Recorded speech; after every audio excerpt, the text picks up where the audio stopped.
because a lot of children on the spectrum develop or they're underdeveloped in the incontinence situation. And Aeroflow Urology really fights the insurance companies. They do all the work for you. And it costs little to no money for the parents to receive these products for their children.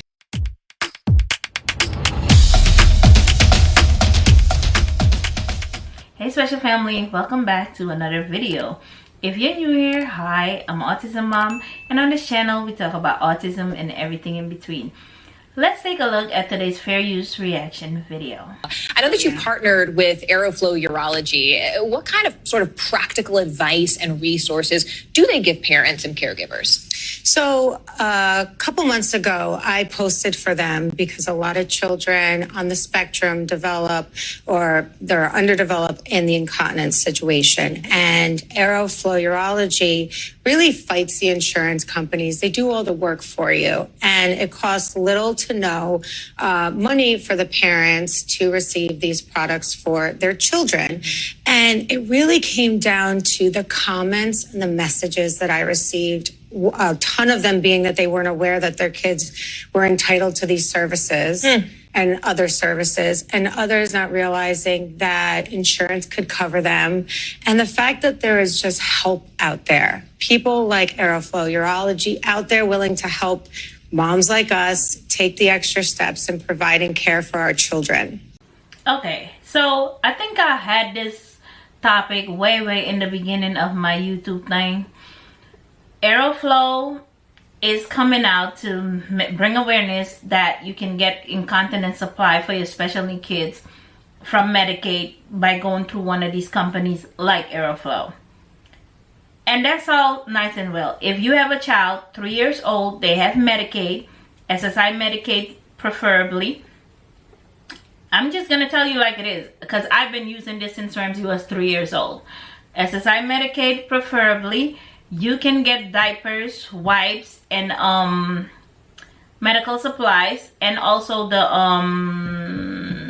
what are those things called that you put on the bed so they don't wet the bed? I forgot the name of it top of my head, but pads, mattress pads. If you have a child with a disability that is not potty trained. So they will go to your insurance company and they will do the heavy lifting, the requesting and all of that with a letter from your pediatrician. So they'll send forms to your pediatrician. Your pediatrician has to fill them out and then send them back to them, and they will then send it to Medicaid. It takes about, when you first start, a month or two to be approved by Medicaid. Once it's approved, once a month, you'll get supplies. Once a month you'll get supplies. But I have to tell you the pros and cons. The pros are, yes, once a month you'll have supplies coming in.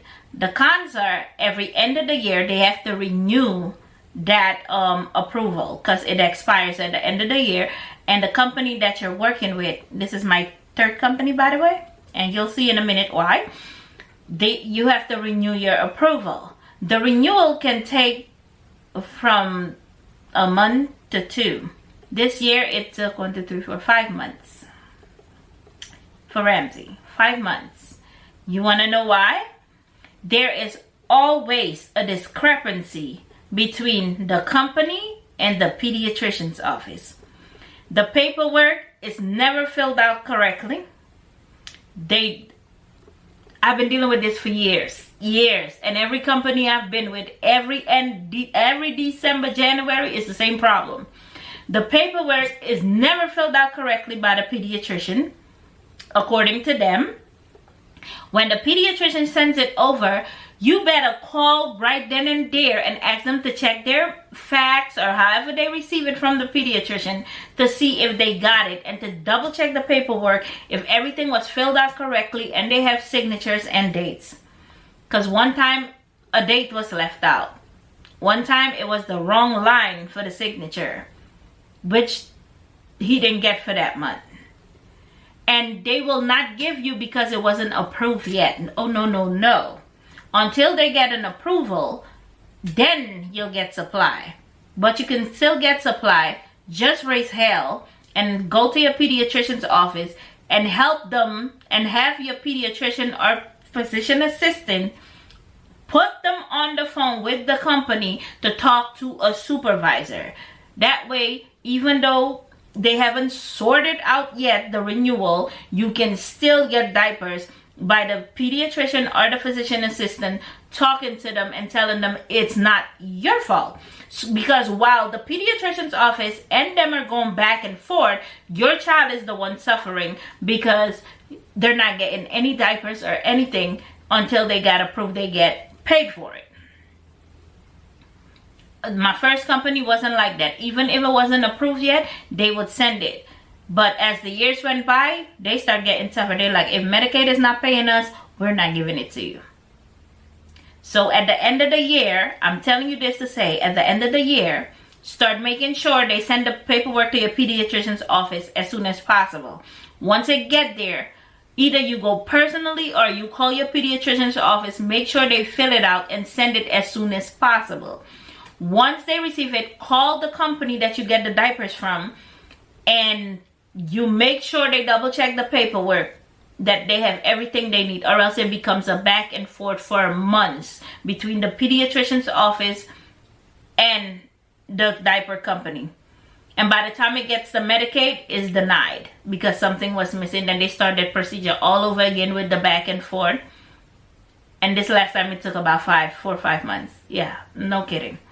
So that's the only bad side with it. Once it's approved, it goes smooth every month.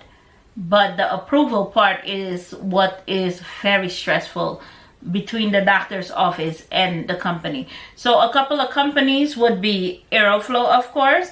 I would just go into Google and you can type in incontinence supply for special need kids and then put the name of your state. And a list will come up. You can just call them up and tell them you want to see if your child is eligible. They'll ask you a couple of questions, you answer it, and then you fill out the information and you get the ball rolling.